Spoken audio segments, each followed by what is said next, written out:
ইন্নাল হামদালিল্লাহ নাহমাদুহু ওয়া নুসাল্লি আলা রাসূলিহিল কারীম আম্মা বা'দ। অতঃপর শেখ মাকদুসী বলেন যে দ্বীন প্রকাশ করা যে ওয়াজিব, এ সম্পর্কে আমরা যে আলোচনা করেছি, আমরা যে বলেছি, আমরা যে বলি, এ সম্পর্কে কেউ কেউ আবার বাতিল যুক্তি দাঁড় করায় যে ওই আয়াত মেনশন করে। তারা বলে যে বুখারীতে যে হাদিস বর্ণিত হয়েছে যে আল্লাহর বাণী তোমরা সালাতকে বেশি উচ্চ স্বরেও না আবার একদম নিচু স্বরেও না, মানে মাঝামাঝি স্বরে আদায় করো। সূরা বানী ইসরাঈলের 110 নম্বর আয়াত। আয়াতটি মক্কায় যখন লুকিয়ে সালাত আদায় করার সময় অবতীর্ণ হয়েছে। যদি তিনি উচ্চস্বরে পড়তেন তাহলে মুশরিকরা শুনে কোরআনের অবতরণকারী এবং যে নিয়ে এসেছে এদেরকে গালাগাল করত। তাই আল্লাহ তাআলা বলেছেন তোমরা সালাতকে বেশি উচ্চ স্বরেও না আবার একদম নিচু স্বরেও না, মাঝামাঝি স্বরে আদায় করো। আপনি সালাতে কোরআন এমন জোরে পড়বেন না যাতে মুশরিকরা শুনে ফেলে, আবার এত আস্তে পড়বেন না যে আপনার সাথীরাও শুনতে পায় না, বরং এর মাঝামাঝি পদ্ধতি অবলম্বন করুন। তাই আল্লাহর দিকে আহ্বান প্রতিষ্ঠিত এবং মুসলিমদের দ্বীনও প্রকাশ্য। আর মক্কাতে মূর্তিকে বর্জন করার ব্যাপারটি যেহেতু এমনই ছিল যে তাই সালাতের কিরাতের শব্দ হ্রাস করা হয়েছিল এই ফাসাদ থেকে বাঁচার জন্য, সেজন্য কোনো প্রভাবও ফেলতে পারবে না। অর্থাৎ কোরআন সর্বস্থানে প্রসার লাভ করবে মুশরিকদের নাকে চুলকানি দিয়ে মিল্লাত ইব্রাহিমের প্রকাশকারী। কিন্তু প্রকাশ করলে ফল হতো এই যে যেই ইসলাম গ্রহণের কথা প্রকাশ করতো তাকে মুশরিকরা দিন থেকে কাফের বলতো, তাদের দিন এবং মূর্তি থেকে। অর্থাৎ যেহেতু এই দিনটা ছিল তখন তাদের সামনে প্রকাশক যে এই দিনের মূলনীতি কি। সুতরাং যেই শুনতো যে ইসলাম গ্রহণ করছে সেই বলতো যে আমাদের দিন থেকে এবং এই মূর্তিগুলোর অস্বীকারী। তাই সব দিকে বিবেচনা করে এই আদেশ দেওয়া ছিল যে মানে এতে কোনো সন্দেহ নেই। এর সাথে যোগ করুন যে সালাতে কিরাত জোরে পড়া যাতে মুসল্লিরা ছাড়া অন্যরাও শুনতে পারে সালাতে ওয়াজিব কোনো বিষয় নাই। তাই এই সমস্যা বন্ধ করার জন্য ছেড়ে দেওয়া জায়েজ হয়েছে। পূর্বে উল্লেখিত সূত্র মতে প্রয়োজনে মুবাহ বা মুস্তাহাব বিষয় ছাড়া যাবে, তবে ওয়াজিব নয়। তাই এটা পরিত্যাগ করা হয়নি ওয়াজিব হওয়ার কারণে নয়, বরং যথেষ্ট হচ্ছে যে এমন শব্দে তেলাওয়াত করা যেটা ইমামের পিছনে যারা থাকে তারা যেন শুনতে পায়। আর এটা হচ্ছে রাসূলের প্রতি আল্লাহর আদেশ, যা একদম নিচু স্বরে করবেন না আপনার সাহাবীদের সুবিধা অনুযায়ী। এখানে আরো একটা সংশয় যারা এটার দ্বারা দলিল দেয় তা হলো আবু তালেব কর্তৃক রাসূল সাল্লাল্লাহু আলাইহি ওয়াসাল্লামকে আশ্রয় দান, অর্থাৎ কাফের মুশরিকদের সাথে যে প্রকাশ্য শত্রুতা, ঘৃণা, বিদ্বেষ বা রাগ ডিক্লেয়ার করা, এটার ব্যাপারে অনেকে এই ধরনের বাতিল যুক্তি দাঁড় করায়। অনেক সময় তারা সংশয় সৃষ্টি করে যে আবু তালেব তো মুশরিক ছিল, তার সাথে তো রাসূল সাল্লাল্লাহু আলাইহি ওয়াসাল্লাম বসবাস করেছিলেন। যেরকম তারা বলে যে আল্লাহ সুবহানাহু ওয়া তাআলা তো বলেছেন আলাম ইয়াজিদকা ইয়াতীমান ফাআওয়া, তিনি আপনাকে ইয়াতীম অবস্থায় পেয়ে আশ্রয় দেন নাই। তেমনিভাবে কাফের কর্তৃক মুসলিমকে প্রতিবেশী বা নিরাপত্তা এবং অনুরূপ আরো উদাহরণ যেটা সাহাবীদের থেকে কিছু কিছু পাওয়া যায়। যেরকম ইমাম বুখারী তার সহিহতে বর্ণনা করেছেন যে মক্কাতে ইবনু দুগানা যে আবু বকর রাদিয়াল্লাহু আনহুকে আশ্রয় দান করেছিল, তিনি নিজের নাজ্জাশী কর্তৃক যে খ্রিস্টান অবস্থায় মুসলিম হওয়ার পূর্বেই মুসলিমদের আশ্রয় দিয়েছিল, এই ধরনের ঘটনা। তো তাদের এই সংশয়ের মূল কথা হলো কিভাবে একজন মুসলিম এই অবস্থায় তার আকীদা এবং দ্বীনের সাথে বিরোধ থাকা সত্ত্বেও তারা তাদেরকে মেনে নিতে পারে।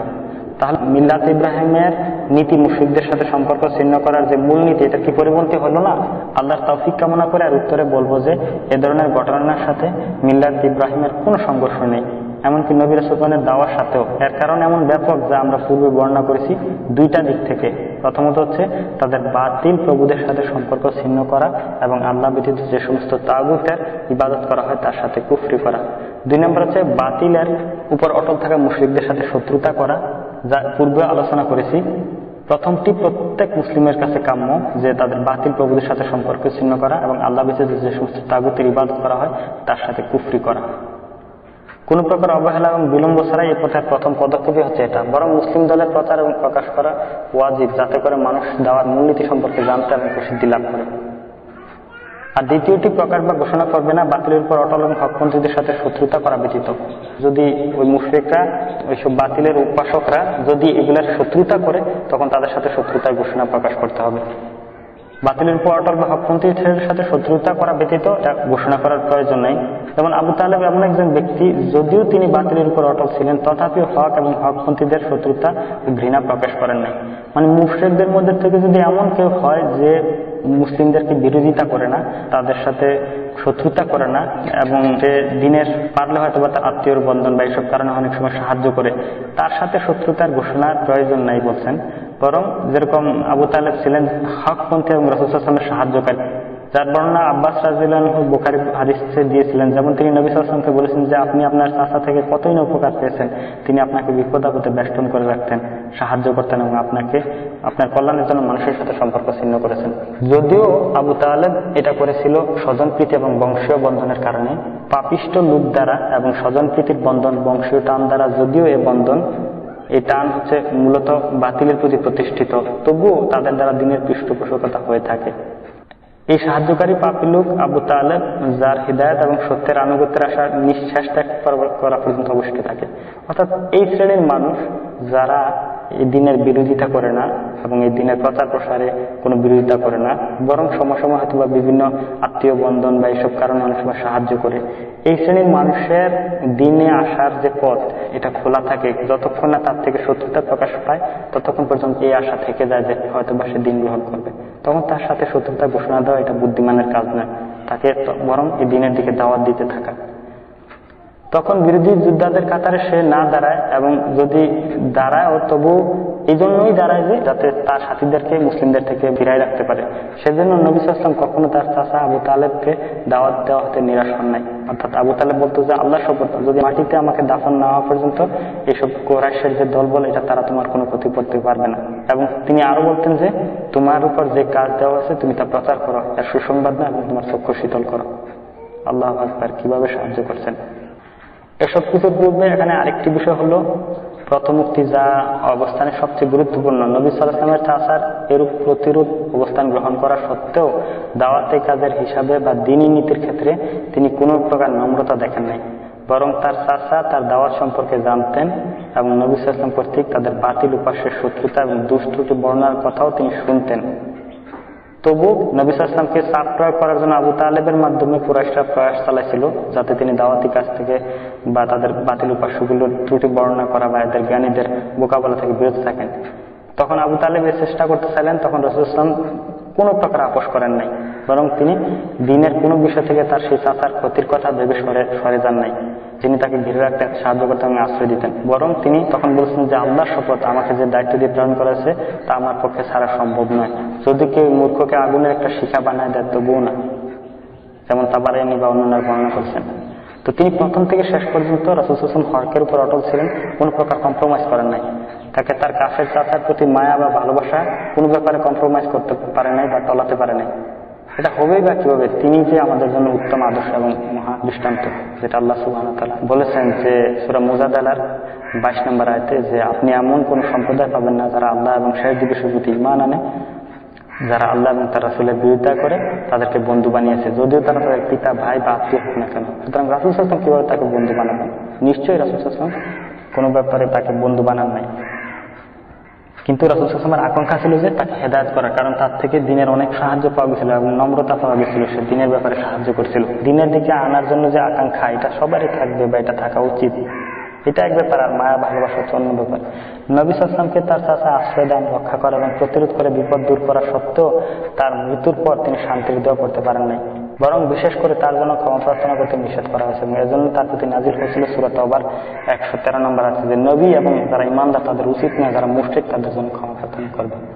তিনি এ কাজে ছিলেন না যখন আলী রাদিয়াল্লাহু আনহু তার কাছে এসে বললেন, অর্থাৎ যে নিশ্চয়ই আপনার বৃদ্ধ গুমরা চাচা মারা গেছে, কে তাকে মাটি দেবে? সুবহানাল্লাহ। আলী রাদিয়াল্লাহু আনহু ওনার পিতার ব্যাপারে, মুশরিক পিতার ব্যাপারে কিভাবে বলতেছেন যে আপনি নিশ্চয়ই আপনার বৃদ্ধ গুমরা চাচা মারা গেছে, কে তাকে মাটি দিবে? তার জবাবে তিনি বলেন যে তুমি যাও, তাকে মাটি দাও। ইমাম আহমদ নাসাই বর্ণনা করেছেন। তার মানে রাসূল সাল্লাল্লাহু আলাইহি ওয়াসাল্লাম এসব কাজে উপস্থিত ছিলেন না।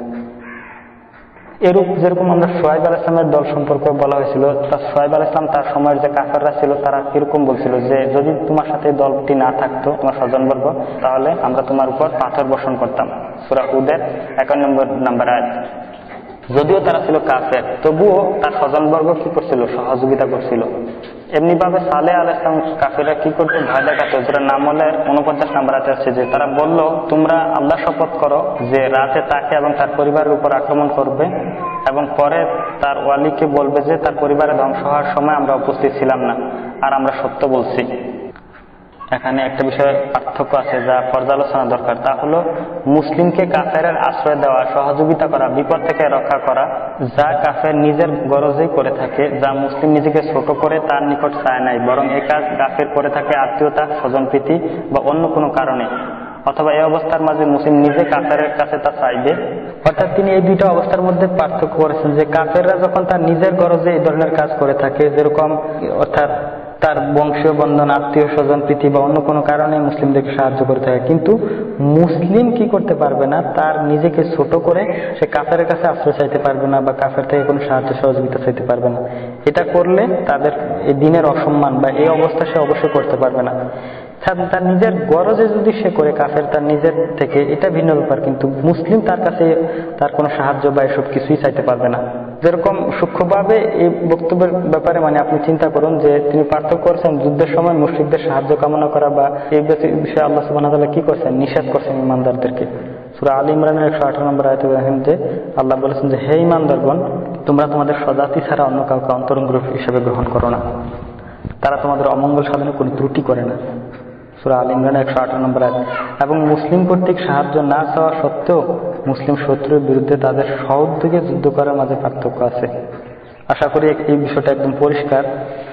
যেরকম এর মধ্যে সামিল হচ্ছে যে মুশরিক পিতামাতার সাথে ভালো ব্যবহার করা, তাদের মনোতুষ্টি করা, কেননা তারা ছেলে কর্তৃক প্রভাবিত এবং যে সত্যের দিকে আহ্বান করে তার অনুকরণ করার আশা তাদের সাথে সংশ্লিষ্ট থাকা পর্যন্ত বাকি থেকে যায়। যতক্ষণ না তারা আল্লাহর রাস্তা থেকে সরানোর জন্য বিরোধীদের কাতারে দাঁড়ায়, অর্থাৎ যদি কারো পিতামাতা আল্লাহ রাস্তা থেকে বাধা দেয় এবং তাকে এই দিন থেকে সরাই নেওয়ার চেষ্টা করে, যদি তারা এই কাজ করে তাহলে তাদের থেকে প্রকাশ্যে আলাদা হয়ে যেতে হবে।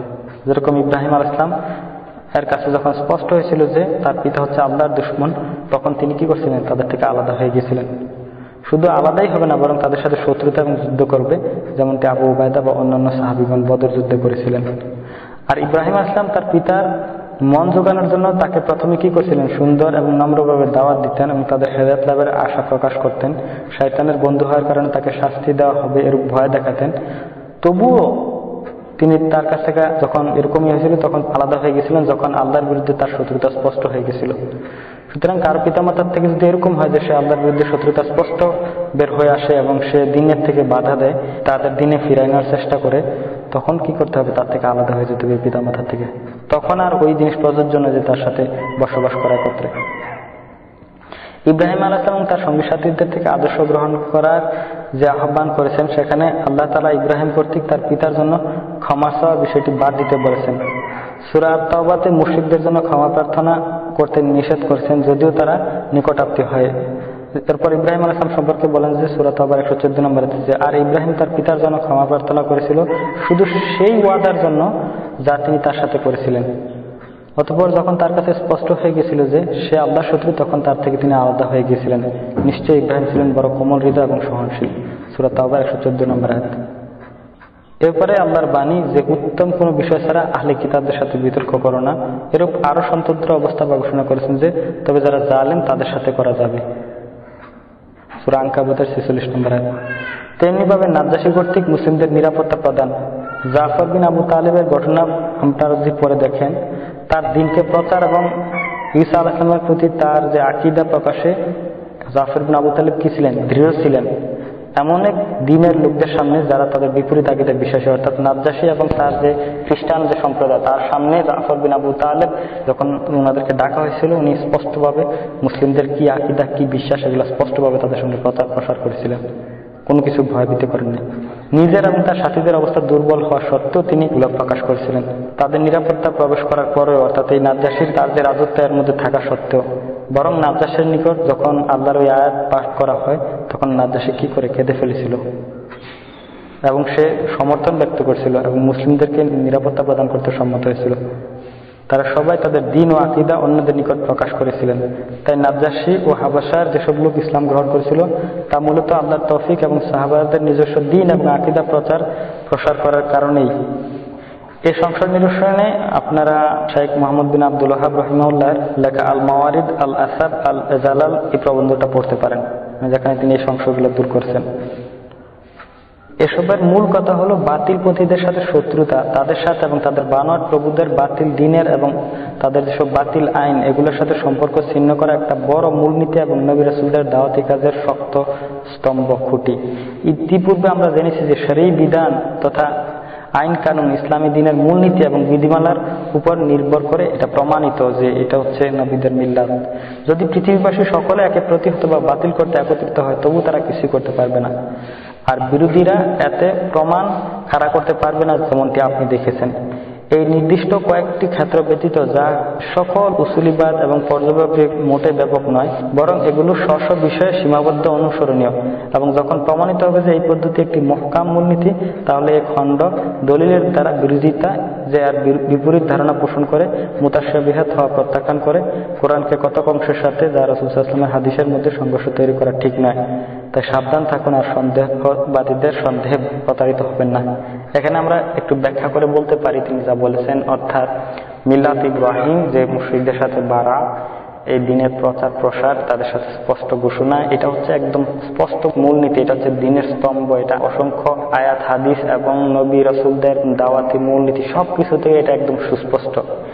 আর এছাড়া যে কিছু কিছু যেসব যুক্তি দাঁড় করানো হয় এগুলো হচ্ছে সীমাবদ্ধ এবং ওই ঘটনার সাথে লিমিটেড এবং এগুলো শর্ত সাপেক্ষ, এগুলা মূলনীতি নয় এবং এগুলা এই মূলনীতির বিরুদ্ধে দাঁড়াইতে পারে না, যে এগুলো দলিল হিসাবে গ্রহণযোগ্য হতে পারে না মিল্লাত ইব্রাহিমের এগেনস্টে, যে অন্য কোনো পন্থা অবলম্বন করা যায় এইসব ক্ষেত্রে। তো এমনিভাবে দায়ীরা নিজ জাতির সাথে পূর্ণ সম্পর্ক ছিন্ন করবে, সেদিন এই পৃথকীকরণ পূর্ণ হবে এবং আল্লাহর ওয়ালিদের জন্য সাহায্যের প্রতিশ্রুতি এবং তার শত্রুদের ধ্বংস করার প্রতিশ্রুতি বাস্তবায়িত হবে। আল্লাহর দিকে দাওয়াতি ইতিহাসের সূচনা লগ্ন থেকে ইতিহাসের এ পর্যন্ত আলোচনা করে দেখা যায় যে আল্লাহ তার ওয়ালি এবং শত্রুদেরকে আলাদা করেন নাই ততক্ষণ পর্যন্ত যতক্ষণ পর্যন্ত না তাদের ওয়ালিদেরকে আলাদা আকীদার উপর প্রতিষ্ঠিত না করেছেন এবং তারা একমাত্র আল্লাহকে তাদের রব হিসেবে মেনে না নিয়েছেন। এরূপ ব্যক্তিদেরকে আল্লাহ তাদের থেকে আলাদা করেছেন। আর দায়ীদের জন্য রাসূলদের মধ্যে রয়েছে উত্তম আদর্শ। তাদের উচিত অন্তরকে ইমানে ভরে নেওয়া এবং সকল ক্ষেত্রে একমাত্র আল্লাহর প্রতি ভরসা করা, তাহলে তাগুত তাদের কোনো ক্ষতি করতে পারবে না। হ্যাঁ, আল্লাহর পক্ষ থেকে পরীক্ষা করা ব্যতীত এটা আল্লাহ তার ওয়ালিদের সাহায্য করতে পারার অপারগতার কারণে নয়, তাদের শত্রুদের হাতে ছেড়ে দেওয়ার জন্যও নয়, কিন্তু তিনি এই পরীক্ষা করেন যাতে অন্তর এবং এই দলকে পরিশুদ্ধ করেন। অর্থাৎ আল্লাহ যে ঈমানদারদেরকে পরীক্ষা করেন এটা এই জন্য নয় যে আল্লাহ তাদেরকে সাহায্য করতে সক্ষম নন, নাউজুবিল্লাহ, নিশ্চয়ই আল্লাহ সক্ষম, এবং তাদের শত্রুদের হাতেও আল্লাহ ছেড়ে দিতে চান না। আল্লাহ এই পরীক্ষা করেন এই জন্য যাতে ঈমানদারদের ঈমান আরো ফার্ম হয় এবং এই দলকে তিনি আরো বেশি বিশুদ্ধ করতে পারেন, যাতে মুমিনদের পালা ফিরে আসা এবং মুমিনদের দেওয়া সাহায্য এবং প্রতিশ্রুতি বাস্তবায়ন করেন তিনি। পরিশেষে জেনে রাখুন, এই হকের সাথে জড়িত মানুষ হচ্ছে কয়েক প্রকার, যে মিল্লাত ইব্রাহিম ও সকল মানুষের দিনে প্রতিষ্ঠিত, যে একদম ফার্মলি এইসব মিল্লাত ইব্রাহিমের অনুসরণ করে, সকল নবী রাসূল যে দিনে প্রতিষ্ঠিত ছিলেন সে এই দিনের অনুসরণ করে, সে এজন্য কোনো নিন্দুকের নিন্দাকে ভয় করে না, তাহলে এই ব্যক্তি হচ্ছে প্রকাশ্য এবং বিজয়ী দলের অন্তর্ভুক্ত, তাইফা আল মানসুরার অন্তর্ভুক্ত।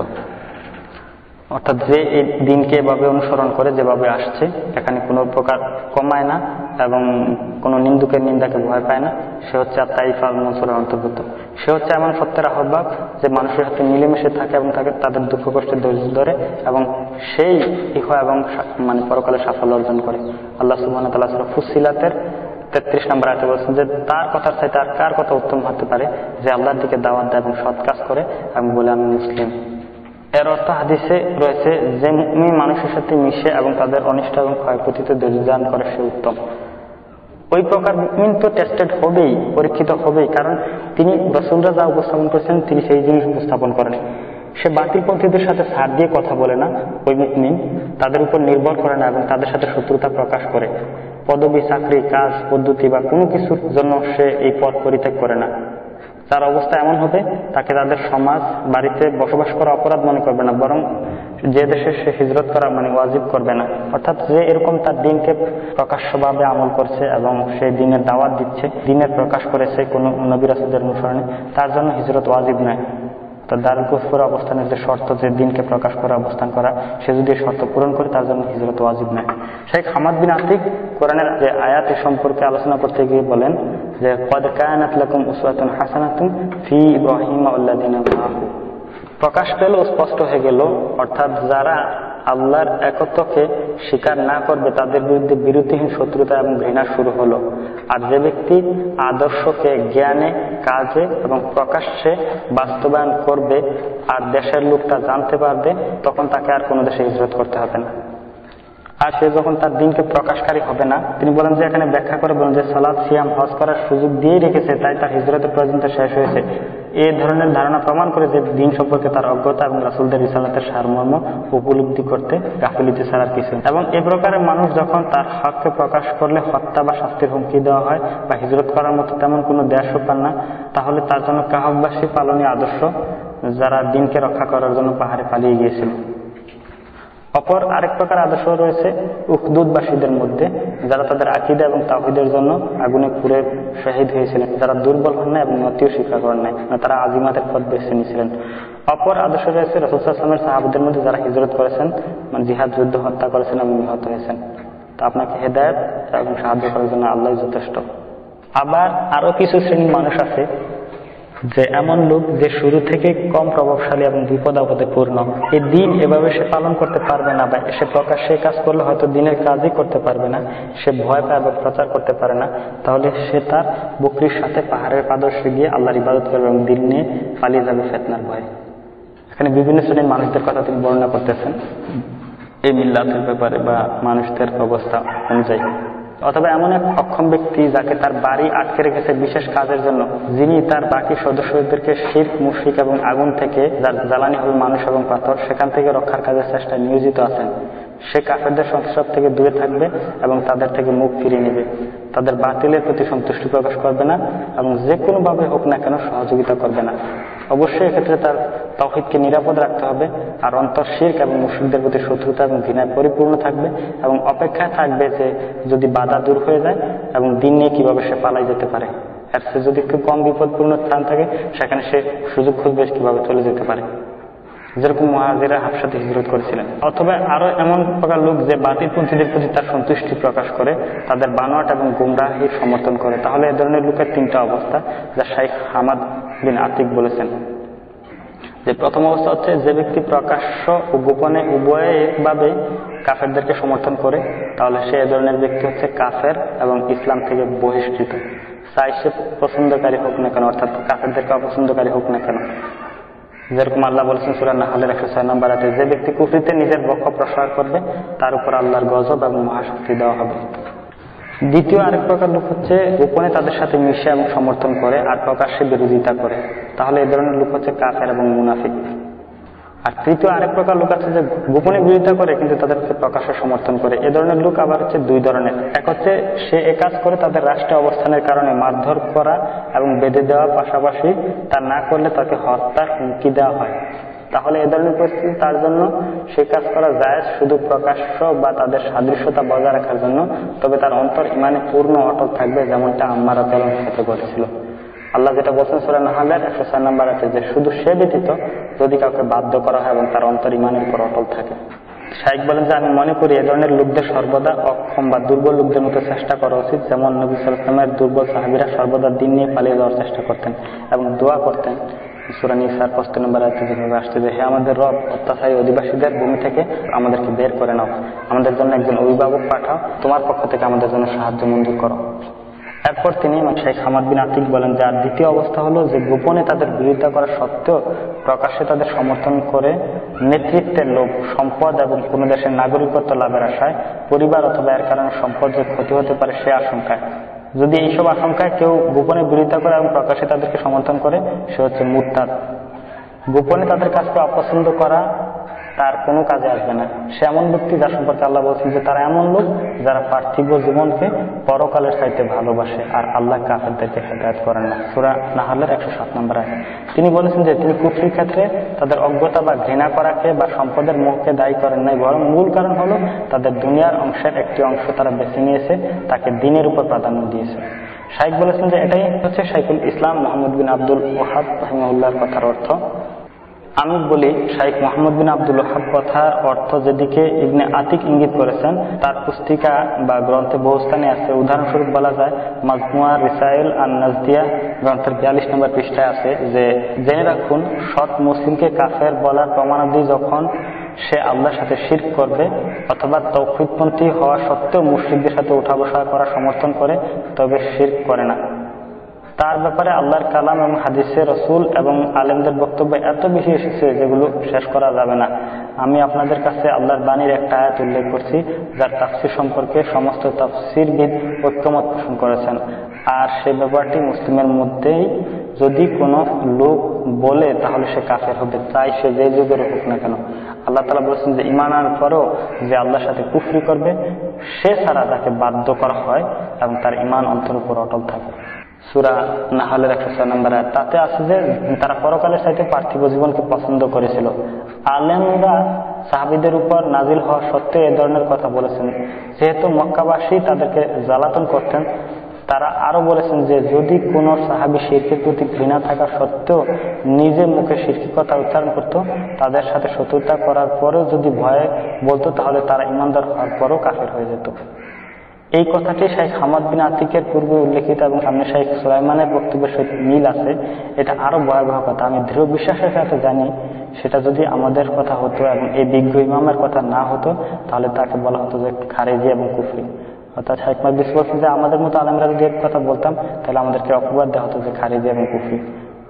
যদিও একটা হচ্ছে স্পষ্ট দলিল, এই বিষয়টি মাকরুহ থেকে ভিন্ন কুফরি শব্দ প্রয়োগ করলে প্রয়োগের ব্যক্তি আপত্তি করে।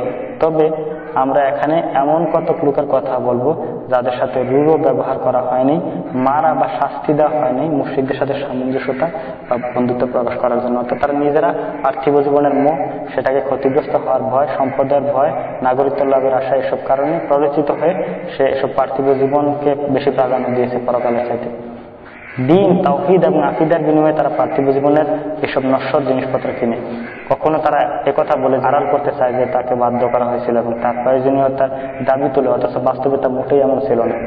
এজন্য তার শত্রুদের সাথে বন্ধুত্বকে নিষেধ এবং প্রকৃত বাধ্য করা ব্যক্তির জন্য বৈধতা দেওয়ার জন্য আল্লাহ বলেছেন সূরা আল ইমরানের 28 থেকে 29 নম্বর আয়াতে যে আল্লাহ স্বয়ং তোমাদেরকে সতর্ক করেছেন, আল্লাহর কাছে তোমাদেরকে প্রত্যাবর্তন স্থল। হে নবী, আপনি বলে দিন তোমাদের অন্তরের ভাব প্রকাশ করো আর গোপন করো, আল্লাহ তা জানেন। ঠিক পরবর্তী আয়াতে আল্লাহ সরাসরি বলেছেন সূরা আল ইমরানের 30 নম্বর আয়াত, যেদিন প্রত্যেকেই যা ভালো আমল করেছে তা উপস্থিত পাবে এবং যা খারাপ করেছে তাও পাবে। এটা দেখে তারা আশা করবে যদি তারা এর মাঝে এবং তার মাঝে বিশাল দূরত্ব থাকতো। আল্লাহ স্বয়ং তোমাদেরকে সতর্ক করে দিচ্ছেন। যে ব্যক্তি আল্লাহর কিতাব নিয়ে গবেষণা করে এবং বোঝে এটা যে বড় হুমকি এবং ধমকি, সে তা বুঝতে পারবে। তবে আল্লাহ যাকে ফিতনাতে রাখতেছেন সে আল্লাহর পক্ষ থেকে কোনো প্রকার উপকারই পায় না। যে কাজ করবে, যাদের আখিরাতে কোনো সৎ আমল থাকবে না, তারা অপারগতার কথা বলে আরজি পেশ করে, তবে তারা এর অন্তর্ভুক্ত নয়। আলেমগণ অপারগতা প্রকাশ হওয়ার ক্ষেত্রে বেশ কয়েকটা শর্ত উল্লেখ করেছেন। এখানে আমরা একটু উল্লেখ করতে চাই, একটু ব্যাখ্যা করতে চাই যে ব্যক্তি বলে যে আমরা কাফেরদেরকে গোপনে ঘৃণা করি, কিন্তু আমরা তাদের জন্য বাধ্য, এজন্য তাদের সাথে সমর্থন করি বা এদের সাথে মেলামেশা করি এবং এদের সাথে উঠা বসা করি।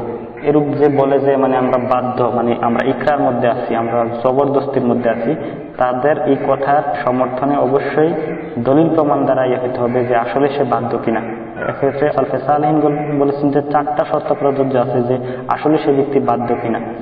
এক হচ্ছে বাধ্যকারী যে হুমকি দেয় তা করার সামর্থ্যবান হওয়া, আর যাকে হুমকি দেওয়া হয় সে পালিয়ে গিয়ে তা প্রতিরোধ করতে অক্ষম। অর্থাৎ দ্যাট মিনস যে বলে যে আমি জবরদস্তির মধ্যে আছি, যদি তাকে যে হুমকি দেওয়া হচ্ছে যে তুমি যদি আমাদের মিল্লাতে ফিরে না আসো বা তুমি যদি এর কথা বলো তোমাকে হত্যা করবো, তুমি যদি এসব দিনের কথা বলো, এর যদি হুমকি দেওয়া হয় এবং যে হুমকি দিচ্ছে এটা আসলে সে করতে সক্ষম, আর যদি সক্ষম না হয় তাহলে এটা প্রযোজ্য নয়, এর ব্যক্তিকে বিলিকার পরিস্থিতিতে ধরা হবে না। এবং যদি হুমকি দেওয়া হয় এবং তারা তা বাস্তবায়ন করতে সক্ষম কিন্তু সে আবার পালাইও যেতে পারে না, পালাই গিয়ে যদি এটা থেকে বাঁচতে সক্ষম হয় তাহলে তার জন্য উচিত হচ্ছে পালাই যাওয়া। 2 নম্বর হচ্ছে তার ধারণার মাত্রা এমন হতে হবে যে যদি সে হুমকি প্রত্যাখ্যান করে তাহলে তার উপর হুমকির কাজ বাস্তবায়িত হবে। অর্থাৎ যদি হুমকি দেয় যে তুমি যদি এর কথা বলো তাহলে তোমাকে হত্যা করবে, কিন্তু সে এটা নিশ্চিত হইতে হবে ধারণা করে যে আসলে যদি সে এটা অমিট করে, তাদের এই কথাকে না শুনে, তাহলে আসলে এমনি বলতেছে মুখে হত্যা করবে কিন্তু আসলে হত্যা করবে না। যদি এরূপ হয় তাহলে তার পক্ষে এসব কুফরি কথা বলা উচিত হবে না এবং এটা সঙ্গত হবে না। বরং যদি সে প্রত্যাখ্যান করে আসলেই তারা তাকে হত্যা করবে, এরকম যদি হয় তখন সেটা বলতে পারে, তবু অন্তরকে ঈমানে পরিপূর্ণ রেখে। 3 নম্বর শর্ত হচ্ছে তাকে যা দিয়ে হুমকি দেওয়া হবে তা তাৎক্ষণিক উপস্থিত থাকতে হবে। যদি বলে যে তুমি এরূপ না করলে আগামীকাল তোমাকে মারবো, তাহলে তাকে অপারগ বলে গণ্য করা হবে না। মানে ওই ব্যক্তিকে জবরদস্তির মধ্যে বলা হবে না, যদি তার প্রতি এরকম থ্রেট দেওয়া হয় যে তুমি যদি কুফরি কথা না বলো, তুমি যদি এরূপ কাজ না করো, তাহলে তোমাকে আমরা আগামীকাল বা 1 মাসের মধ্যে হত্যা করবো বা এরূপ কিছু, এই ক্ষেত্রে তাকে বিলিখার পরিস্থিতিতে ধরা হবে না, বরং যেটা দ্বারা হুমকি দেওয়া হয় এটা তাৎক্ষণিকভাবে উপস্থিত থাকতে হবে। 4 নম্বর শর্ত হচ্ছে আদিষ্ট ব্যক্তির মধ্যে যেন বাড়াবাড়ি প্রকাশ না পায়, অর্থাৎ যেটুকু বললে বা করলে বিপদ দূর হবে তার সাথে বেশি কিছু করা যাবে না। যদি কেউ করে তাহলে সে কাফের হয়ে যাবে। যেটুকু না বললেই নয়, যেটুকু বললে এই বিপদ থেকে বাঁচা যাবে, ইমানকে পরিপূর্ণ রেখে, ইমানকে ঠিক রেখে, ঠিক ততটুকু, এর বেশি কিছু বলা ঠিক হবে না। যেমন যারা অপরাধকে হুমকি দেওয়া হয়, ভয় দেখানো হয়, পাপ কাজ করতে বাধ্য করা হয়, বা কুফরি কথা বলতে বা কাফেরদের সাথে ভালো ব্যবহার করতে বাধ্য করা হয়, অনুরূপ বিষয়ের মধ্যে পার্থক্য বর্ণনা করেছেন। একমাত্র যাকে এমন কঠিন শাস্তি দেওয়া হয় যা সহ্য করা সম্ভব নয়, সে ব্যতীত কারোর জন্য দ্বিতীয়টি করা বৈধ নয়। শাস্তির মধ্যে হচ্ছে হত্যা করা, আগুনে পোড়ানো, তারপরে হাত পা কেটে ফেলা, অঙ্গহানি করা, যাবজ্জীবন কারাদণ্ডের কথা এরূপ আছে। আম্মার রাদিয়াল্লাহু আনহুকে কেন্দ্র করে যে আয়াত নাজিল হয়েছিল, সূরা নাহলের যে আয়াত, একথা সবারই জানা যে তারা যা বলেছিল তিনি তা বলেন নাই। তাকে বলছিল কুফরি কথা বলার জন্য, কিন্তু এটা তিনি বলেন নাই। তার সামনে তার পিতামাতাকে হত্যা করে তারা, এবং বিভিন্ন প্রকার শাস্তি ভোগ করার পর এমনকি তার পাঁজরের হাড় ভেঙে গেছিল, এবং আল্লাহর জন্য তিনি কঠিন শাস্তি ভোগ করেছেন। আত্মরক্ষার এই অভিযোগকারীর অধিকাংশই ফিতনায় পতিত হয়েছে, বাতিল এবং শিরকের মধ্যে নিমজ্জিত হয়েছে। মানে আমাদের সময়ের কথা বলতেছেন তিনি। অথচ তিনি কি অবস্থায় ওই কথা বলেছিলেন যে ওনার সামনে উপস্থিত ছিল এই পদ, এবং ওনার সামনে ওনার পিতামাতাকে হত্যা করে এবং ওনাকে পানিতে চুবাইতেছিল, পাঁজরের হাড় ভেঙে ফেলছে। তখন তিনি শুধুমাত্র তাদেরকে জাস্ট অন্তরকে ঈমানে পরিপূর্ণ রেখে, অন্তর ঠিক রেখে শুধুমাত্র মুখে কুফরি কথা উচ্চারণ করেছিলেন। আত্মরক্ষার এই অভিযোগকারীর অধিকাংশই ফিতনায় পতিত হয়েছে কি করে? বাতিল এবং শিরকের মধ্যে নিমজ্জিত হয়েছে। তিনি যতটুকু পেরেছেন তার তুলনায় তার 1/10 সুবিধা পাবে না, কিন্তু তাদের অবস্থা যা পূর্বে বর্ণনা করছি, আল্লাহ যার জন্য ফিতনা চান সে আল্লাহর পক্ষ থেকে কোনো সুযোগই পাবে না।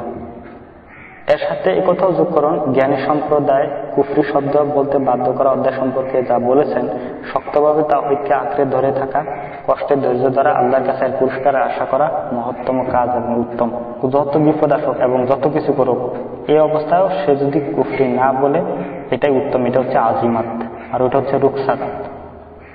এটাই ছিল সাহাবী, তাবী এবং ইমামদের অবস্থান এবং আদর্শ। এ ধরনের দৃষ্টান্তের মাধ্যমে দিন প্রকাশ লাভ করে এবং মর্যাদা এবং গাম্ভীর্য ফুটে ওঠে। অর্থাৎ তাকে হত্যা করলেও যখন সেই দিনের মধ্যে অটল অবিচল থাকে, এসব পরিস্থিতি তখন দিনটা আরো বেশি প্রস্ফুটিত হয়।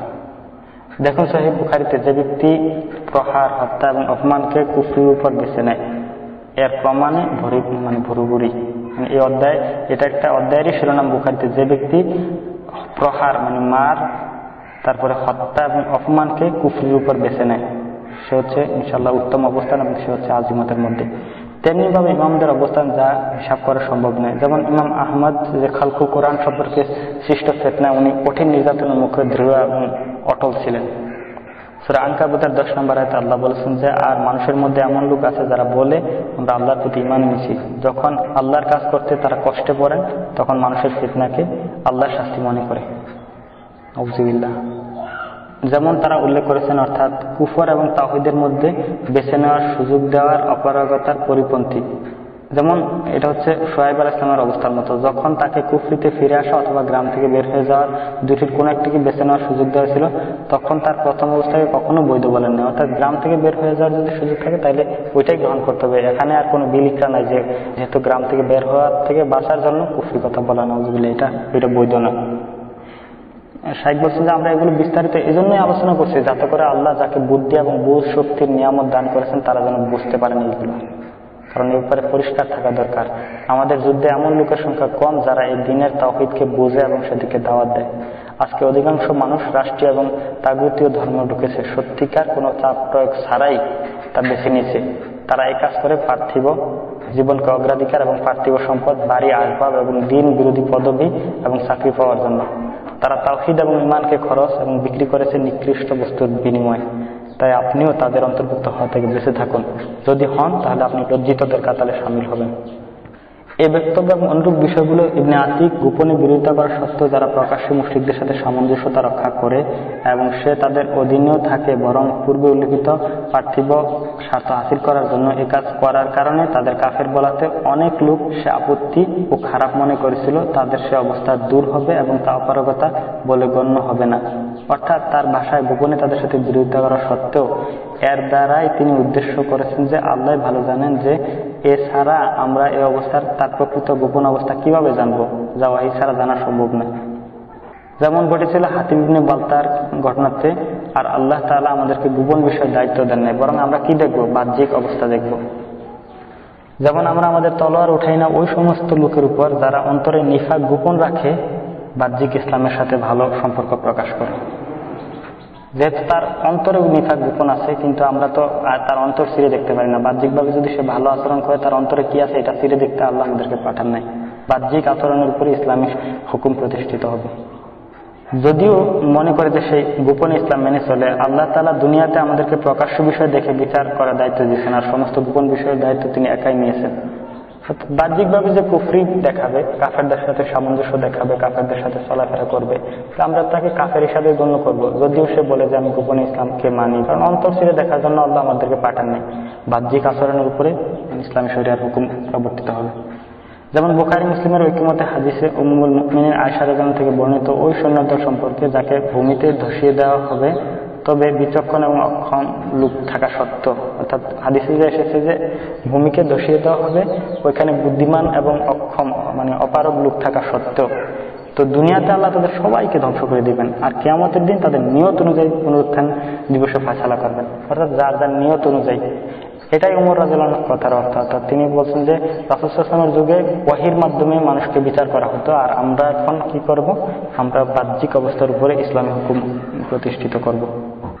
যেরকম আমরা দেখি যে আব্বাস বিন আব্দুল মুত্তালিব, উনি যখন বদর যুদ্ধে বন্দী হয়ে আসছিলেন, তো তিনি দাবি করেন যে আমি মুসলিম, কিন্তু অন্য কাফেরদের সাথে যেরূপ আচরণ করা হয়েছিল ওনার সাথে অনুরূপ আচরণ করা হয়েছিল। কারণ তিনি মক্কাতে অবস্থান করতেছিলেন, ইসলামী রাষ্ট্র মদিনা থাকা সত্ত্বেও তখন তিনি হিজরত করেন নাই।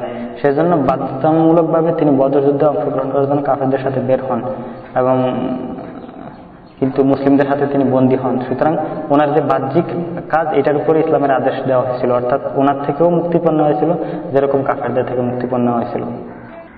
বর্ণিত আছে যে তিনি বলছিলেন যে আমি বাধ্য হয়ে তাদের সাথে বের হয়ে আসছিলাম, যা এখানে উল্লেখ করা হলো। অর্থাৎ হাদিস থেকে কত আসার আছে, যখন আব্বাস রাদিয়াল্লাহু আনহু ইসলামের দাবি এবং অপারগতার কথা বলে অভিযোগ করতে দেখলেন, তখন রাসূল সাল্লাল্লাহু আলাইহি ওয়াসাল্লাম বললেন যে আল্লাহ তোমার অবস্থা সম্পর্কে ভালো জানেন, তুমি যা দাবি করো তা যদি সত্যি হয় আল্লাহ তাআলা তোমাকে এর প্রতিদান দেবেন, আর তোমার বাহ্যিক অবস্থা আমাদের কাছে একজন যুদ্ধবন্দী, তাই মুক্তিপণ আদায় করো।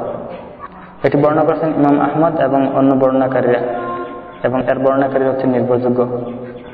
সঠিক বিচারে সহিহ বুখারী এবং অন্যান্য কিতাবে যে কথা বর্ণিত আছে সেটাই আমাদের জন্য যথেষ্ট। নবী সাল্লাল্লাহু আলাইহি ওয়াসাল্লাম তার চাচা আব্বাস রাদিয়াল্লাহু আনহুর সাথে বাহ্যিক অবস্থার উপর ফয়সালা করেছেন। অন্যান্য মুশরিক বন্দীদের মতো তিনি মুক্তিপণ না নেওয়া পর্যন্ত তাকে ছেড়ে দেন নাই। সম্ভবত এরই অন্তর্ভুক্ত হবে, তাকে বন্দী করেন, তার সাথে বাহ্যিক অবস্থার ভিত্তিতে কার্য দেওয়া হয়েছিল, তার গোপন ইসলামী ধ্যান ধারণা বা দাবির ভিত্তিতে নয়। কেননা তিনি মুশরিকদের দলে সৈন্যের সংখ্যা বৃদ্ধি করার জন্য তার দলে বের হয়েছেন। এ সকল আলোচনা প্রতীয়মান হয় যে আমরা লেনদেন ও বিচার ফয়সালার ক্ষেত্রে কেবল বাহ্যিক অবস্থার বিবেচনার দায়িত্ব পেয়েছি, গোপন অবস্থার নয়। আর এটা হচ্ছে আমাদের উপর আল্লাহর একটা বিশেষ নিয়ামত। এরকম না হলে প্রত্যেক গুপ্তচর মানে দিনত্যাগী হতে ইসলাম মুসলিমদেরকে কত হাস্যকর এবং বিব্রত অবস্থার সম্মুখীন হতে হতো। এই আলোচনার অংশ হাতেব বিন আবু বালতা এবং মক্কা বিজয়ের বছরের ঘটনা। তখন তিনি যা করেছিলেন তার মূল কথা হলো যে কুফরির মতো কাজ করবে তার বাহ্যিক অবস্থার উপরে নির্দেশ জারি করা হবে। দুনিয়াতে বিচার ফায়সালা করাকে যেরকম হত্যা করা বা বন্দী করার ক্ষেত্রে মুসলিমদের বাহ্যিক দিকেই লক্ষ্য রাখা জরুরি। যে মুরতাদের অবস্থা প্রকার এবং তাদের কতক দলিল ও যুক্তি, মুসাইলামার নবুয়তের সাক্ষ্য দিয়ে ধোঁকা দেওয়ার দলিল এবং সুমামা বা ইয়াসুফের ঘটনা সহ আরো অনেক ঘটনা বর্ণিত আছে। ব্যাপারটি যদি এমন না হতো তাহলে আবু বকর এদের সবার সাথে কিভাবে এই ধরনের ব্যবহার করেছিলেন, অর্থাৎ তিনি তাদের সাথে যুদ্ধ করেছিলেন, তিনি তাদেরকে কাফের মুরতাদ হিসেবে করেছিলেন তাদের বাহ্যিক অবস্থার ভিত্তিতে, তিনি তাদেরকে হত্যা এবং বন্দীর নির্দেশ দিয়েছিলেন। নিঃসন্দেহে এটা ছিল আবু বকর রাদিয়াল্লাহু আনহুর সবচেয়ে বড় সম্মানের এবং মর্যাদার ভালো কাজগুলোর মধ্যে একটা। আমরা যে উদ্দেশ্য এবং যেদিকে ইঙ্গিত করতেছি তার বিশুদ্ধতা আমরা জানতে পারলাম। এ ব্যাপারে আরো বেশি জানতে হলে আপনারা শাইখ মুহাম্মদ বিন আব্দুল ওয়াহাব রাহিমাহুল্লাহ ওনার বক্তব্যগুলো পড়তে পারেন। উদাহরণস্বরূপ মুকাদ্দামাত সিরাহ উল্লেখিত 6টি স্থানের উল্লেখ করেছেন এবং হাতিবের ঘটনায় ওমর যে বুঝটি নবী সাল্লাল্লাহু আলাইহি ওয়াসাল্লামের উপস্থিতি ব্যক্ত করেছিলেন সেটিকে তিনি অস্বীকার করেন নাই। অর্থাৎ যে তার ভাইকে কাফের বলবে, সাধারণভাবে যে তার মুসলিম ভাইকে কাফের বলবে, এই দুজনের একজনের উপর এটা প্রযোজ্য হবে। কিন্তু ওমর রাদিয়াল্লাহু আনহু যখন হাতিব বিন বালতার থেকে এরূপ ঘটনা যখন প্রকাশ লাভ করে যে তিনি মক্কা বিজয়ের পূর্বে মক্কার কাফেরদেরকে চিঠি পাঠায় সতর্ক করছিলেন যে রাসূল সাল্লাল্লাহু আলাইহি ওয়াসাল্লাম অভিযান করবেন, এরূপ ঘটনা প্রচার হওয়ার সাথে সাথে ওমর রাদিয়াল্লাহু আনহু কাফের ডিক্লেয়ার দিয়েছিলেন এবং বলছিলেন যে আপনি আমাকে হুকুম দেন, আমি তার ঘাটটা ফালাই দিই। রাসূল সাল্লাল্লাহু আলাইহি ওয়াসাল্লাম হাতিব বিন বালতাকে কাফের বলার কারণে ওনাকে কোনো প্রকার তিরস্কার করেন নাই, কারণ বাহ্যিকভাবে এটাই ঠিক ছিল, ওমরের বুঝ সঠিক ছিল। কিন্তু হাতিব রাদিয়াল্লাহু আনহু কুফরি করেন নাই, এটা রাসূল সাল্লাল্লাহু আলাইহি ওয়াসাল্লাম সার্টিফাই করছিলেন, যেহেতু তিনি বদরের যুদ্ধের সাহাবী ছিলেন এবং রাসূল সাল্লাল্লাহু আলাইহি ওয়াসাল্লাম আল্লাহ থেকে জানতে পারছিলেন হাতিব রাদিয়াল্লাহু আনহু কুফরি করেন নাই, এটা সুস্পষ্ট ছিল। ওনার এই গুনাহ ছিল কবিরা গুনাহ পর্যায়ের।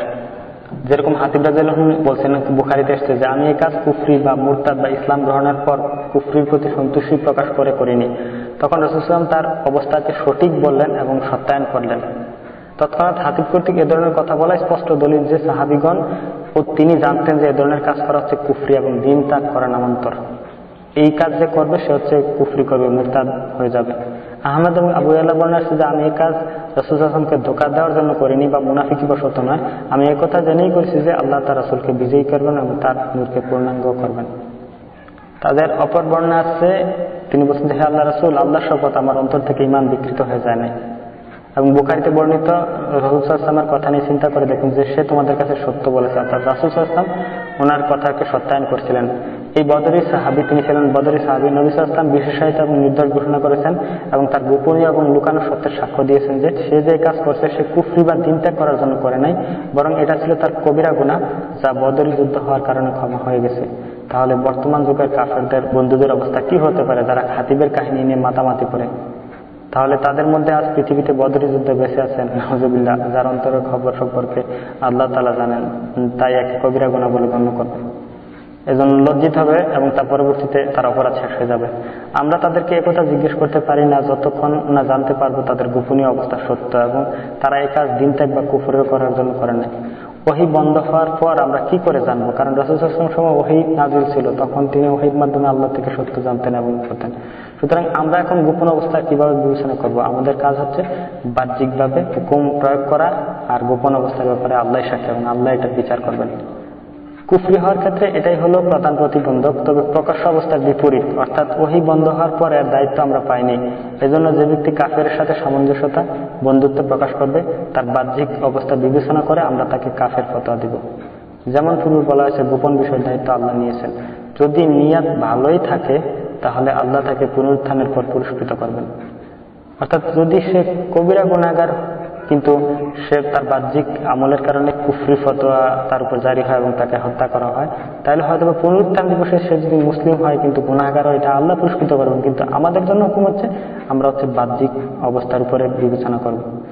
যদিও তাকে মুসলিম বাহিনী কাফেরদের কাতারে হত্যা করে থাকে, এ ধরনের দাবিদার ব্যক্তিকে যে গোপনে ইসলাম মানে এবং মুসলিমদের সাথে সম্পর্ক রাখে তাকে হত্যা করলেও মুসলিমরা নির্দোষ বলে গণ্য হবে। এ সম্পর্কে শাইখুল হাদিস ইবনে তাইমিয়ার বক্তব্য যে ওই সৈন্যবাহিনী সম্পর্কে যারা কাবাতে যুদ্ধ করতে এসে ধ্বংস হয়ে যায়, বদর যুদ্ধে আব্বাসের বন্দী হওয়া এবং তার ইসলাম গ্রহণের দাবির ঘটনা প্রমাণ হিসাবে আনা যায়। আল্লাহর এই আয়াতের শানে নজুল সম্পর্কে চিন্তা করুন। আল্লাহ সুবহানাহু ওয়া তাআলা সূরা নিসার ৯৭ নম্বর আয়াতে বলেছেন যে যাদেরকে ফেরেশতারা মারতে মারতে মানে তাদের প্রাণ হরণ করতেছিল, যারা নিজেদের প্রতি জুলুম করেছিল। এজন্য দেখুন সহিহ বুখারী এবং অন্যান্য যে কিতাবগুলো আছে এ থেকে যে আল্লাহ আপনাদের সামনে এই জিনিসগুলো পরিষ্কার করে দিবেন। অবশেষে হাফেজ ইবনে হাজার ফাতহুল বারীতে কয়েকটি যুদ্ধের কথা বর্ণনা করে বলেছেন যে এগুলো তাফসিরে ইয়াহিয়া বিন সাল্লামে আছে। হাতিবের চিঠির শব্দ ছিল এরকম যে অতঃপর হে কুরাইশ সম্প্রদায়, নিশ্চয়ই রাসূল সাল্লাল্লাহু আলাইহি ওয়াসাল্লাম সৈন্যবাহিনী নিয়ে তোমাদের আক্রমণ করতে আসছেন সেই রাতের ন্যায় যে রাতে বন্যা ধেয়ে আসে।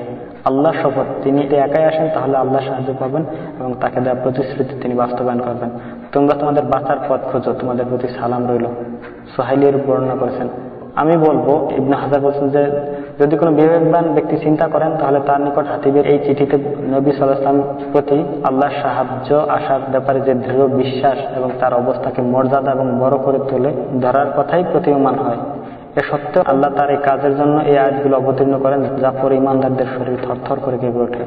সূরা মুমতাহিনার 1 নম্বরে আল্লাহ সুবহানাহু ওয়া তাআলা যেভাবে বলেছেন যে, হে ইমানদাররা, তোমরা আমার এবং তোমাদের শত্রুকে বন্ধু বানাও না, তাদের প্রতি সহানুভূতি জানানোর জন্য। তোমাদের নিকট যে সত্য এসেছে তারা তা অস্বীকার করে। তারা রাসূল এবং তোমাদেরকে তোমাদের রবের প্রতি ঈমান স্থাপন করার জন্য বের করে দেয়।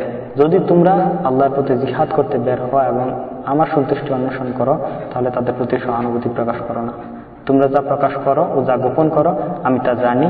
তোমাদের মধ্যে যে কাজ করবে সে সঠিক পথ থেকে ভ্রান্ত হয়ে যাবে, ভ্রান্ত হয়ে পড়বে। যদি এটি চিন্তা করেন তাহলে আল্লাহ আপনাকে হেদায়েত দিবেন। কিভাবে? এতে আল্লাহ কঠোরতা প্রকাশ করেছেন এবং একে কাফেরদের সাথে বন্ধুত্ব এবং সহযোগী বলে অভিহিত করেছেন। এরপর বর্তমান ইসলামে অনেক দায়ীদের অবস্থার দিকে নজর দিন এবং তাদের মুবারকবাদ এবং চাটুকারিতা এবং একে সাহায্য এবং মানবরচিত আইনের সমর্থন করা আর শরিয়াত এবং তাওহীদের সঠিকদের অনুসরণ বলা চলে। তাদের সংবিধান, প্রশাসন এবং বিচার ব্যবস্থাকে সমর্থন এবং মানবরচিত আইনের সম্মানার্থে শপথ করা সবই তাদের দ্বারা সংগঠিত হয়। এই কিতাব যাদের কাছে পৌঁছেছে, আপনি ইতিপূর্বে জেনেছেন যে সঠিক দিনের অনুসারী স্বল্প এবং একে ভালোভাবে বোঝে এর সংখ্যা খুবই বিরল। তাই দিন নিয়ে বাড়াবাড়ি করা থেকে বেঁচে থাকুন। শেখ হামাদ বিন আতিক রহিমাহুল্লাহ তিনি বলছেন যে, উজরের ধোয়া তুলে কতক মানুষ যে আকীদা পোষণ করে তা হচ্ছে যে শয়তানের কারসাজি এবং প্ররোচনা। তাদের যখন শয়তানের ওয়ালিরা ভয় দেখায় প্রকৃতভাবে নয়, তখনই সে মনে করে যে তার জন্য মুশরিকদের সাথে সামঞ্জস্যতা এবং তাদের আনুগত্য করা বৈধ। অতঃপর কুফরি শব্দ বলতে বাধ্য হওয়ার বিবরণ সম্পর্কে শাইখুল ইসলাম ইবনে তাইমিয়া রাহিমাহুল্লাহ কথা উল্লেখ করেছেন। তিনি বলেন যে তাকে অথবা তার স্ত্রী, সম্পদ অথবা পরিবারকে মারধর, শাস্তি, হত্যা করার হুমকি ছাড়া শুধুমাত্র কথা প্রতিবন্ধকতা সৃষ্টি করে ভয় দেখানো হলে একে অপারগতা বলে গণ্য করা যাবে না। এরপর তিনি বলেন যে যখন আপনি এগুলো শিখলেন, তারপরও যখন অনেক মানুষকে এতে পতিত হওয়ার কথা জানতে পারবেন, তখন আপনার কাছে স্পষ্ট হয়ে যাবে যে নবী সাল্লাল্লাহু আলাইহি ওয়াসাল্লামের কথার মর্মার্থ, যে ইসলাম সূচনা হয়েছিল অপরিচিত বিন্দেশীর মতো, আবার ইসলাম অপরিচিত হয়ে যাবে যেরূপ আরম্ভ হয়েছিল। যারা একে প্রকৃতভাবে বুঝবে তাদের সংখ্যা একেবারেই নগণ্য। এই অবস্থা থেকে উত্তরণের জন্য আল্লাহর তৌফিক কামনা করি। সাবিলুন নাজাত। শেখ সুলাইমান বিন আবদুল্লাহ বিন শাইখ মোহাম্মদ বিন আব্দুল ওয়াহাব তাইসুরুল আজিজিল হামিদ গ্রন্থের ভূমিকায় বলেন যে, জেনে রাখুন, আল্লাহ আমাদেরকে দয়া করুন, মানুষ যখন মুশরিকদের ভয়ে তাদের দিনের সাথে নিজেকে মানিয়ে নিবে, তাদের তোষামত করবে এবং তাদের অপকর্ম থেকে বাঁচার জন্য চাটুকারিতা করবে, সে তাদের মতো কাফের। যদিও তাদের দিনকে সে অপছন্দ করে, তাদের ঘৃণা করে, ইসলাম এবং মুসলিমদেরকে ভালোবাসে। এই কথাটা আরো ভালোভাবে চিন্তা করে দেখেন। জেনে রাখুন, আল্লাহ আমাদেরকে দয়া করুন, যখন মানুষ মুশরিকদের ভয়ে তাদের দিনের সাথে নিজেদেরকে মানায় নিবে, তাদের তোষামত করবে, তাদের অপকর্ম থেকে বাঁচার জন্য চাটুকারিতা করবে, সে তাদের মতো কাফের। যদিও তাদের দিনকে সে অপছন্দ করে, তাদের ঘৃণা করে এবং ইসলাম ও মুসলিমদেরকে ভালোবাসে। এরপর আরেকটি গুরুত্বপূর্ণ দিক উল্লেখ করেছেন, যা মুশরিকদের মাল দ্বারা সাহায্য, সমর্থন এবং মুসলিমদের সাথে সম্পর্ক ছিন্ন করার চাইতেও মারাত্মক। এ পর্যন্ত তিনি বলেছেন যে এর আওতার বাইরে অপারগ ব্যতীত আর কেউই বাদ যাবে না। সে এমন ব্যক্তি যার উপর মুশরিকরা প্রবল চাপ প্রয়োগ করে তাকে বলে যে কুফরি করো, অথবা এরকম যদি না করো তাহলে আমরা তোমাকে হত্যা করবো, এবং তাকে গ্রেফতার করে তাদের আনুগত্য না করা পর্যন্ত শাস্তি দিবে। শুধু তার জন্য মৌখিকভাবে কুফরি শব্দ উচ্চারণ করা বৈধ হবে, তবে তার অন্তর ইমানের উপর অটল থাকবে। আলিমরা ব্যাপারে ইজমা রয়েছে যে যদি কৌতুকের চলে কুফরি কালাম বলে তাহলে তাকেও কাফের বলা হবে। তাহলে যে ভয়ে বা পার্থিব জীবনের কুফরি কালামা বলবে তার অবস্থা কি হবে? এরপর তিনি এই বিষয়টি বিস্তারিত আলোচনা করতে গিয়ে 20টিরও বেশি দলিল দিয়েছেন। এই জন্য তার বইটিতে আদ-দালাইল নামে প্রসিদ্ধি লাভ করেছে। যারা দাওয়াতের সাথে সংশ্লিষ্ট তারা এ ব্যাপারে চিন্তা করে দেখুন। বিশেষ করে যারা মানবরচিত আইনের প্রতি সন্তোষ প্রকাশ করে, তাদের আইন, সরকার এবং সৈন্যবাহিনীকে সমর্থন করে, তারা যেন ভেবে দেখে যে এই ব্যাপারটি তাদেরকে বেশি উদ্বিগ্ন করেছে। বিশেষ করে মিশরীয় প্রত্যেক সামরিক কর্মকর্তারা যখন নাজদে শেখ হামাদ বিন আতিক এবং শেখ সুলাইমানের আমলে নাজদে প্রবেশ করে, তখন তারা ওই সাবিলুন নাজাত গ্রন্থ এবং আদ-দালাইল গ্রন্থ দুটি রচনা করেন, যাতে ওইসব সামরিক বাহিনীর লোকদেরকে মানুষ সমর্থন দেওয়া থেকে বেঁচে থাকতে পারে, এবং বিদআত, কুসংস্কার এবং কবরের শিরকের প্রচার করার কারণে ওইসব লোকদেরকে ওনারা কাফির হিসেবে ডিক্লেয়ার করেছিলেন। তৎকালীন শাইখ মোহাম্মদ বিন আব্দুল ওয়াহাবের বংশধর নাজদি আলেমদের এবং তাদের অনুসারীদের থেকে জানা যায় যে তারা মিশর এবং তুর্কি অনুগত সামরিক বাহিনীকে কাফের বলে অভিহিত করতেন, যা তাদের মানে অনেক বইতে উল্লেখিত আছে।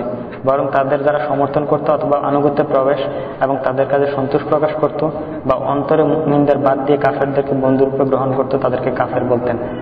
এখন যে প্রশ্নটি করতে ভিতরা পিরাপিরি করে তা হলো শিরকি এবং বিদাতি রাষ্ট্রের আনুগত হওয়ার কারণে তৎকালীন সামরিক মিশরকে তারা কাফের রাষ্ট্র বলে মনে করতেন।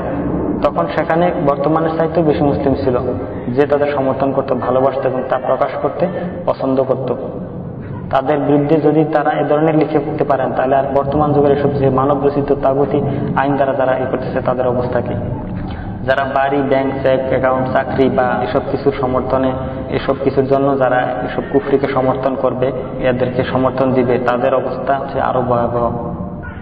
তারা যদি আমাদের সময়ের এইরকম অবহেলার অবস্থা দেখতেন, তাহলে যে তারা কি ভাষায় এটাকে করতেন আল্লাহ ভালো জানেন। তিনি বলেন যে ভয় করুন হে বিবেকবানরা, তওবা করুন হে অবহেলাকারীরা, কেননা দিনের শাখা নয় মূলে ফিতনা শুরু হয়ে গেছে। অর্থাৎ এমন ফিতনা যেটা দিন থেকে বাহির করার মতো। দিন তাই আত্মীয় স্বজন, স্ত্রী, সম্পদ, ব্যবসা, বাসস্থান থেকে দিনকে রক্ষাকারী এবং এগুলোর বিনিময়ে অর্থাৎ এগুলোকে বেশি প্রাধান্য দিন।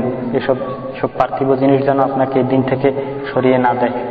আল্লাহ সুবহানাহু ওয়া তাআলা সূরা তাওবার 24 নম্বর আয়াতে বলেছেন যে হে নবী, আপনি বলে দিন তোমাদের পিতা, সন্তান, ভাই, স্ত্রী, আত্মীয় স্বজন, উপার্জন করা সম্পদ, ব্যবসা যেটা তোমরা মন্দা করার আশঙ্কা করো, প্রিয় বাসস্থান যেটা তোমরা ভালোবাসো, আল্লাহ তার রাসূল এবং তার পথে জিহাদ করার অপেক্ষা অধিক প্রিয় হয়, তাহলে আল্লাহর নির্দেশ আসা পর্যন্ত অপেক্ষা করো। আল্লাহ ফাসিক সম্প্রদায়কে সঠিক পথ প্রদর্শন করেন না। সূরা তাওবার 24 নম্বর আয়াত। এজন্য বিচক্ষণ হন এবং এগুলোকে ভেবে দেখুন আল্লাহ তাআলা তাকে এবং তার রাসূলকে এবং তার রাস্তায় জিহাদ করাকে ওই 8টি বস্তুর চাইতে অধিক ভালোবাসাকে, অর্থাৎ আল্লাহ, আল্লাহ রাসূল এবং তার রাস্তায় জিহাদ করাকে, ভালোবাসাকে ওই 8টা জিনিস থেকে আল্লাহ বাধ্যতামূলক করেছেন, ফরজ করেছেন। এগুলো কোনো একটি বা একাধিক জিনিস বা এর চাইতে নগণ্য কোনো জিনিসে যেন বেশি মর্যাদাকার এবং মূল্যবান না হয়। আপনার কাছে যেন দ্বীনই হয় সবচেয়ে বেশি এবং সর্বোচ্চ মূল্যবান জিনিস। সুবহানাকাল্লাহুম্মা ওয়া বিহামদিকা আশহাদু আল্লা ইলাহা ইল্লা আনতা আস্তাগফিরুকা।